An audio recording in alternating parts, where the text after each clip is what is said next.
Music producers, instead of looking for critiques from every single person, make more beats. Let me tell you why I say that. Airbit.com.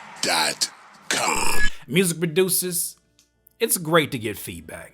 Feedback is welcome, especially in the beginning when we don't know what we're doing.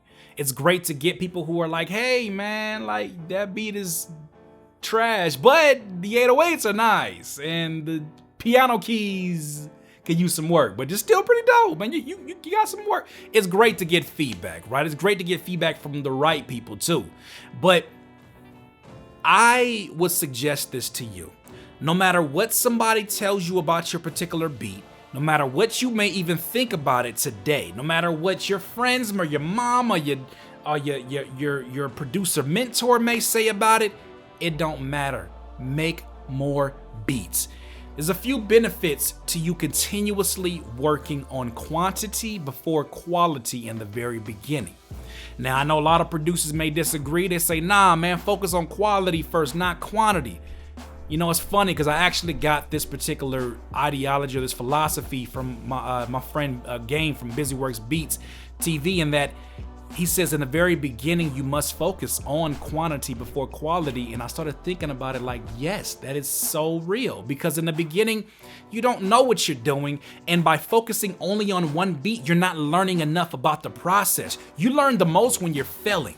But when you're sitting there and you're like, well, I'm great at piano keys. Okay, I'm gonna fix the piano keys even more. I'm gonna perfect that. I'm gonna add some drums. Okay, that's cool. I'm gonna perfect. When you're sitting there on one beat, you're not learning enough lessons. Your learning curve is going to be so slow because you're sitting there trying to perfect everything in the first beat when you could have been 15 beats into it. And don't get me wrong, I'm not saying make beats for the sake of making beats. I'm saying make beats for the sake of failing so that you can learn from that failure. The faster you fail, the quicker you get to success. But a lot of us are scared to fail. A lot of us are frustrated. A lot of us get angry at the process. Why can my beats not sound like Metro Boomin or Sunny Digital today? Why do I have to wait? Why do I have to learn? Why? Man, that beat is not even that crazy. It's simplistic. It brings out the hater in you sometimes, and that's not cool. What you gotta focus your efforts on, make more beats. Another benefit of making beats and continuously worrying about quantity first and not quality is that the more beats you make, the less you start to the less hypersensitive you are about the feedback of one beat. Because in your mind, that's one beat out of an arsenal of 18. Oh, you don't like that one? Cool. I'll just continue to keep going. Now, when you're going, make sure that you're learning from every beat. Make sure you're learning a lesson that can help you improve and not make the same mistake in the next beat. You know, maybe you listen to like a batch of 5 beats and you're like, these are cool, but man, like my drum patterns are just weak. Okay, well now you got somewhere to start at. What's weak about your drum patterns? I think the kicks should be a little bit more thumpier, and I think that the snares, you know, just need a little bit more reverb, a little bit more air. Whatever that is, start improving that. Maybe they need more percussion. Maybe they need more interesting rhythms. Maybe you gotta take a snare out and put a kick where you would generally put a snare at. Do it, but you're learning along the way. And you're not gonna learn by sitting up here trying to test drive one beat to every single person, because everybody is listening for a different reason and a different thing. And they're all at a different place in their life creatively.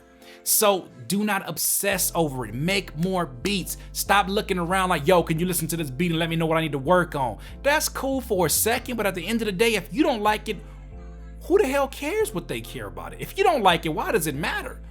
If you don't like it, continue to find the information, continue to find the sounds, continue to find the ways to upgrade what you are doing, so that in turn you say, you know what, I like this. You know what, now I am prepared to bring this to somebody else and then ask them, how can I enhance this even more? Like my 808s are decent, but I want to make them go from a 4 to like an 8. How can I do that? Oh, great specific question. Do this, add this equalizer, add this bass, add this, all of this, these tools will now be beneficial to you because you actually have beats to judge off of. Now somebody can say, now I like the drum pattern you did in beat number 4, and I really like the melodic ideas you had in beat 16. Beat 9, I think that this was a great balance of both. Here's the thing about it, you have more, sort of testimonials. Those beats become your celebrity testimonials of your skill set. They become representation of your skill set, but you will not know until you get out there and fail. So instead of fearing failure, make more beats. No more fear and failure. You gotta make more beats. There's no time for all that, fam. Make more beats. Y'all, a lot of us get so worried about, well, why is it not perfect yet? It will never be perfect. When you feel like your beat is perfect and it's already perfect, quit. When you feel like the beats that you've made are just perfect, quit, because that means that you are committed to not growing anymore. And you low-key don't even deserve to be a part of this great, beautiful art where you do not stop growing. There's a reason why, a Quincy Jones could make music from his being 17 all the way to his 70s, because this is of him. He is forever a student. He's a teacher too, but he's a student of this as well. So my suggestion to you, instead of looking around for mentors, looking around all the time for this person, just make beats. Fail, fail, fail, fail, fail. Fail until it smells.